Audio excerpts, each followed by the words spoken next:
P&L appropriation account के बाद जो अगला टॉपिक है, बेसिकली तो मुझे इंटरेस्ट ऑन लोन और रेंट भी बताना था, लेकिन उसको मैं इसके बाद बताऊंगा। पहले आप समझिए पार्टनर कैपिटल अकाउंट, ठीक है। अगला टॉपिक यही है। इसके अंदर दो अकाउंट होते हैं, एक फिक्स कैपिटल अकाउंट होता है और एक फ्लक्चुएटिंग होता है। पहले फिक्स समझिए, फिर उसके बाद फ्लक्चुएटिंग बताऊंगा। देखिए सीधा सीधा समझिए कि फिक्स कैपिटल अकाउंट में क्या होता है और पार्टनर करंट अकाउंट के अंदर क्या होता है, sorry partner capital account partner current account में क्या होता है। अच्छा, एक बात ध्यान रखिए, जो भी पार्टनर को मिल रहा है, पार्टनर को जो गेन हो रहा है वो उसकी क्रेडिट साइड में आएगा। पार्टनर को ओपनिंग बैलेंस, वो एडिशनल कैपिटल लगा रहा है, वो क्रेडिट साइड में आएगा। अभी मैं फिक्स और फ्लक्चुएटिंग की बात नहीं कर रहा, सिर्फ आपको सीधा सीधा बता रहा हूँ।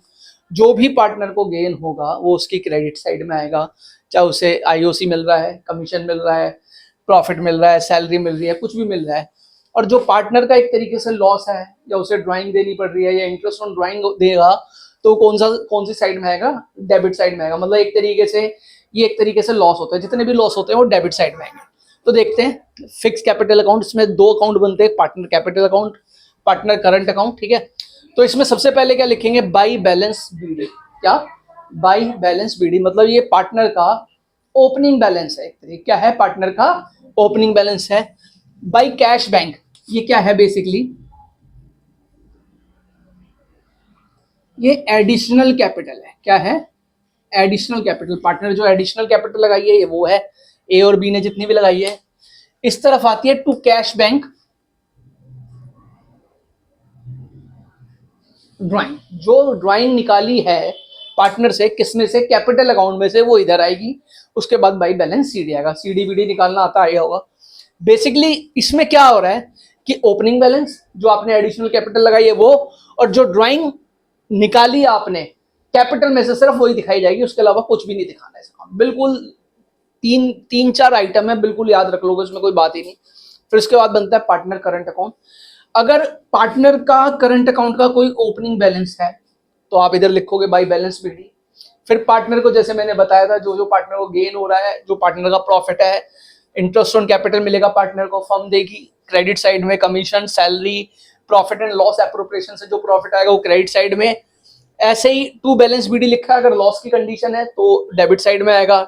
Drawing, interest on drawing, P&L appropriation से जो लॉस आएगा वो डेबिट साइड में आएगा। फिर आप बैलेंस बीडी सीडी और निकाल लेंगे। मतलब दोबारा समझिए, जो भी पार्टनर को मिल रहा है वो कौन सी साइड में आएगा, क्रेडिट साइड में आएगा।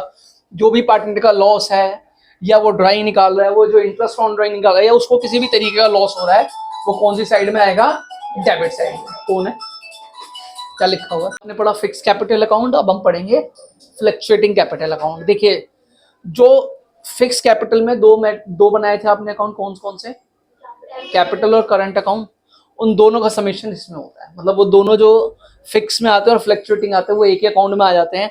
इसको बोलते हैं फ्लक्चुएटिंग कैपिटल अकाउंट। अगर देखो एग्जाम में या क्वेश्चन में लिखा हुआ है कि फिक्स के हिसाब से बनाना है तो फिक्स के हिसाब से बनाइए, नहीं तो आप उसे फ्लक्चुएटिंग के हिसाब से बनाइए। दो दो अलग अलग अकाउंट बनाने की कोई जरूरत नहीं है। अधिकतर question fluctuating capital account method से ही बने होते हैं। तो देखते हैं एक बार, बाई बैलेंस बीडी, पार्टनर का ओपनिंग बैलेंस, जो भी आपने एडिशनल कैपिटल लगाई, interest on capital, commission, partner को कोई सैलरी दी, और जो P&L एप्रोप्रिएशन से जो प्रॉफिट आता है, balance BD, cash bank, drawing against capital, drawing account, ये प्रॉफिट वाला है, ड्राइंग अगेंस्ट प्रॉफिट, और इंटरेस्ट ऑन ड्राइंग, P&L, अगर कोई profit and loss appropriation account से कोई लॉस आएगा तो वो, और बीडी और सीडी। मतलब आप ऐसे समझिए, जो दोनों, दोबारा बोलता हूँ, जो दोनों आपने अकाउंट बनाए थे ना, वो इस फ्लक्चुएटिंग में एक साथ सारी दोनों, मतलब दोनों की आइटम दिखानी है। तो BD, cash bank, additional interest, आपने देखा था ना, जैसे कैपिटल अकाउंट अलग बना हुआ था, करंट अकाउंट अलग बना था, दोनों इसी में आ जाएंगे। तो आप अधिकतर यही बनता है और यही बनाइए जब तक कि वो मेंशन नहीं है, नहीं तो आप कंफ्यूज हो जाओगे। बच्चे बड़े कंफ्यूज होते हैं कि कैपिटल अकाउंट का करंट बैलेंस अलग है, करंट का अकाउंट बैलेंस अलग है। वो आपको पढ़ो क्वेश्चन में, कई क्वेश्चनों में ऐसा दे रखा होता है। वैसे पेपर में इस तरीके क्वेश्चन आते नहीं, लेकिन फिक्स में ना कैपिटल का कई बार अलग बैलेंस दे रखा होता है और करंट अकाउंट का अलग देगा। तो बच्चा सोचता है ओपनिंग बैलेंस कौन सा डालूं, किसका डालूं, वो कंफ्यूज हो जाता है। क्वेश्चन को जरूर ध्यान से पढ़िए। जब तक क्वेश्चन नहीं पढ़ोगे तब तक आपको, कई बार क्या होता है, बच्चे है ना अजम्पशन पे लिख देते हैं, क्वेश्चन पढ़ते नहीं है। क्वेश्चन पढ़ो, वर्किंग नोट जरूर बनाओ। 12वीं में, 11वीं में वर्किंग नोट का एक बड़ा इंपॉर्टेंस होता है, ठीक है। तो आप इन सभी चीज़ों को ध्यान रखिए, ये टॉपिक हमने कवर करा। अब हम टॉपिक जो कवर करेंगे वो इंटरेस्ट ऑन लोन का करेंगे, कि इंटरेस्ट ऑन लोन अगर क्वेश्चन में है तो क्या उसका ट्रीटमेंट होगा और रेंट का क्या ट्रीटमेंट होगा, ये अलग से इसको हम पढ़ाते हैं। ठीक है, देखो आपने क्या देखा, अभी हमने पार्टनर फिक्स कैपिटल अकाउंट बनाया, पार्टनर फ्लक्चुएटिंग कैपिटल अकाउंट में इतनी सारी लाइनें, बैलेंस, बीडी, सैलरी, कमीशन, ये वो फलाना ढिकामा, बहुत आइटम लिखी। 10-5 मिनट 10-15 मिनट उसमें लिखने में, लाइन को ड्रॉ करने में लग गया। ठीक है, हमारे पास डिजिटल बोर्ड नहीं है तो जैसा है आज की डेट में वैसे ही काम चलाते हैं, लेकिन उसको रब करने में कितनी देर लगी? 10 minute, sorry 10 second, 12 second, 15 second, मतलब बहुत कम टाइम में वो रब हो गया। अब आपने पूरे साल पढ़ाई करी है, अलग अलग सब्जेक्ट की, फेल होने के लिए सिर्फ जो पेपर आ रहे हैं ना आपके वही काफ़ी है।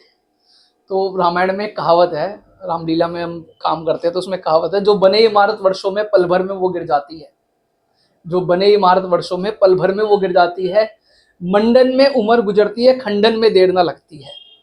इसलिए गर्व वो करते हैं जो मंडन करने वाले हैं, अभिमान करें हम किस बल पर जो खंडन करने वाले हैं। तो इसका मतलब क्या है, देखो एक मकान बनाते हैं, मकान बनने में 1 साल लग जाता है, इवन ज़्यादा भी लग सकता है, लेकिन जब मकान हम तोड़ते हैं ना तो 15 दिन, 20 दिन, आजकल तो मशीन आ रही है, अभी गली टूटी थी, मशीन आई, 10 मिनट में पूरी गली तोड़ डाली उन्होंने। तो आप जब चीज़ को क्रिएट करोगे उसमें बहुत टाइम लगेगा, और जब वो चीज़ आप मिटाओगे या किसी भी वजह से मिटेगी ना तो उसमें टाइम बहुत कम लगता है। तो आप ऐसे समझो, जो आप पढ़ोगे, देखो पूरे साल आपने पढ़ा, किताबें, नोट्स बनाए और फाइलें बनाई, पता नहीं क्या क्या करा, और फेल होने के लिए सिर्फ 1 महीना।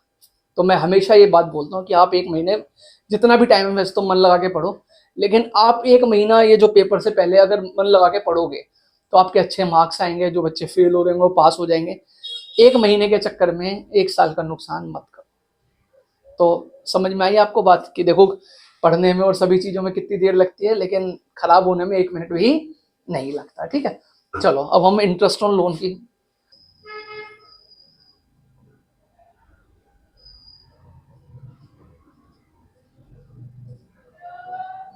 ठीक है, इंटरेस्ट ऑन लोन की मैं आपको समझाता हूँ, इसका क्या ट्रीटमेंट करना जरा देखिए।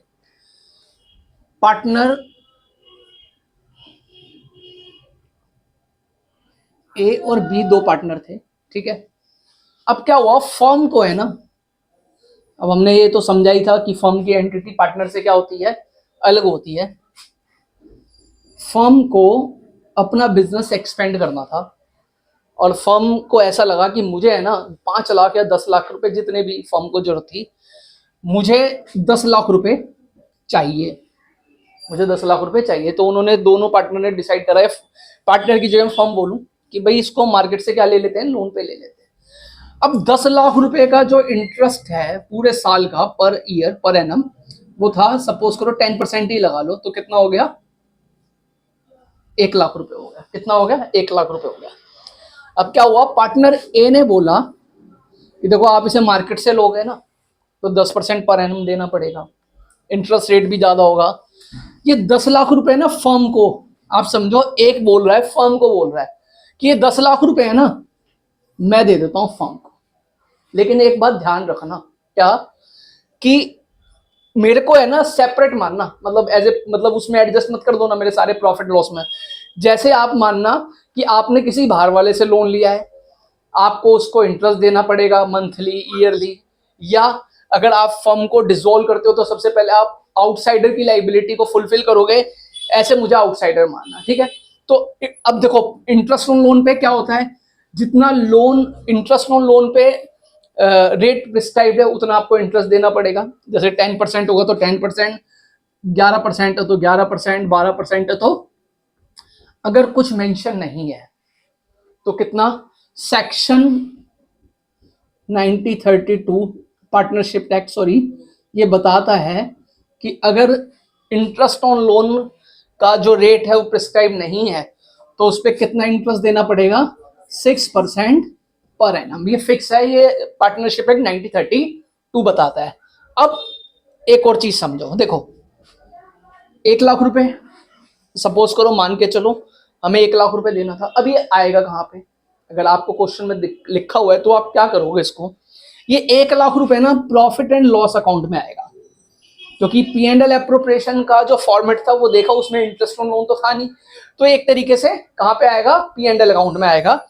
और देखो अगर आपका प्रॉफिट है सपोज करो 9 लाख रुपए, कितना है 9 लाख रुपए, तो पी एंड एल ऑपरेशन में कितना दिखाओगे, 9 लाख नहीं दिखाओगे, इस 9 लाख में से 1 लाख क्या घटा लोगे, इंटरेस्ट ऑन लोन। और पी एंड एल एप्रोप्रिएशन की अगर क्रेडिट साइड में आप जाओगे तो कितना दिखाओगे, 8 लाख रुपए। बड़े ध्यान से समझना, कई बच्चे इसमें गड़बड़ कर देते हैं कि इंटरेस्ट ऑन लोन को कहाँ पे दिखाए, इसलिए मैं कह रहा था पी एंड एल एप्रोप्रिएशन का जो फॉर्मेट है वो याद रखो, कभी दिक्कत नहीं होगी। ठीक है, क्लियर है, पक्का, ठीक है जी। अगर 6 महीने में दिया आपने, 6 महीने में दिया तो 6 महीने का इंटरेस्ट कैलकुलेट करोगे, पूरे साल का दिया तो पूरे साल का। ठीक है, ऐसे ही एक और एडजस्टमेंट है रेंट की। ठीक है,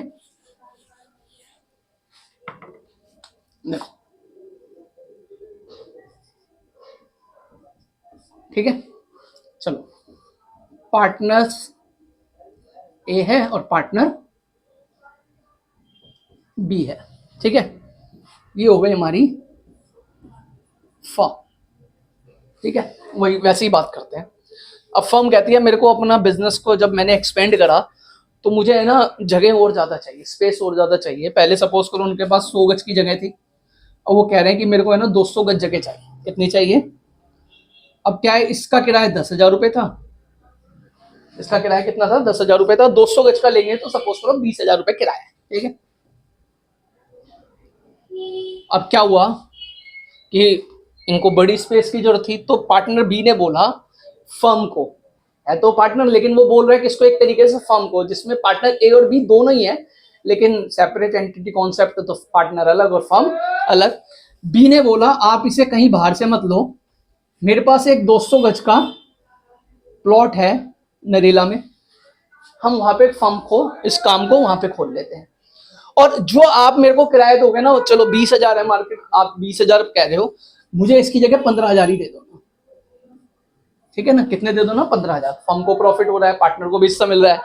लेकिन पार्टनर बी यहाँ पे क्या कहता है कि जब ये रेंट दोगे ना तो मुझे पार्टनर मानना, एक तरीके से क्या मानना, आउटसाइडर मांगना। जैसे किसी आउटसाइडर को हर महीने, अगर आप किसी आउटसाइडर से प्रॉपर्टी लेते हो उसे हर महीने रेंट देना पड़ेगा, जो भी उसके जो भी परक्विजिट है वो जैसे बाहर वाले के साथ फुलफिल करनी पड़ेगी, ऐसे ही मुझे आउटसाइडर मानना और सारी जो परक्विजिट है वो फुलफिल करना। इसलिए जो रेंट है, अगर क्वेश्चन में रेंट दे रखा है तो कौन से अकाउंट में आएगा, पी एंड एल अकाउंट में आएगा, P and L appropriation account में नहीं आएगा। अब देखो इंटरेस्ट ऑन लोन मिला, रेंट मिला, आपने क्या देखा, अभी आपको फॉर्मेट बताया, फिक्स और फ्लैक्चुएटिंग है, वो वहां पे भी नहीं दिखाई दिया क्योंकि वो पी एंड एल में जाएगा, वो अलग से सेपरेट पार्ट है। Fluctuating P and L appropriation में देखा वही आइटम आएगी, P and L fix fluctuating में देखा कैपिटल अकाउंट में वही आइटम आएगी, तो उसके अलावा कोई भी आइटम नहीं आएगी। तो इन चीजों का अगर आप ध्यान रखोगे तो कोई भी गलती नहीं करोगे। ठीक है, समझ में आ गया आपको, पी एंड एल की डेबिट साइड में आएगा इंटरेस्ट ऑन लोन भी और इंटरेस्ट ऑन कैपिटल भी वैसे ही है। जैसे सपोज करो आपका 1 लाख रुपए प्रॉफिट है और रेंट कितना है, सपोज करो रेंट दे रहे हो आप 20,000 रुपये, तो 1 लाख में से कितना घटा लो ना, 20,000 रुपये, तो ये आपका क्या हो जाएगा, नेट प्रॉफिट आ जाएगा। क्या आ जाएगा, नेट प्रॉफिट आ जाएगा। और ये 80,000 रुपये यही कहा जाएंगे पी एंड एल एप्रोप्रिएशन की क्रेडिट साइड में जाएंगे। ठीक है, ठीक है जी, क्लियर है, पक्का। तो आज हमने कौन कौन से टॉपिक करे, fundamental, P and L appropriation account, appropriation more than available profit, rent वाला, इंटरेस्ट ऑन कैपिटल और partner fluctuate account. Second class में मैं आपको बताऊंगा इंटरेस्ट ऑन कैपिटल कैसे चार्ज करा जाता है, interest on drawing, past adjustment, सबसे इंपॉर्टेंट ये जो चैप्टर है इसके अंदर पास्ट एडजस्टमेंट, क्योंकि सबसे ज्यादा बच्चे कंफ्यूज पास्ट एडजस्टमेंट में होते हैं, और उसके बाद गारंटी और प्रॉफिट। नेक्स्ट क्लास में या दूसरी क्लास में या मे बी एक क्लास और लग सकती है, ये टॉपिक कंप्लीट हो जाएगा। जय श्री राम।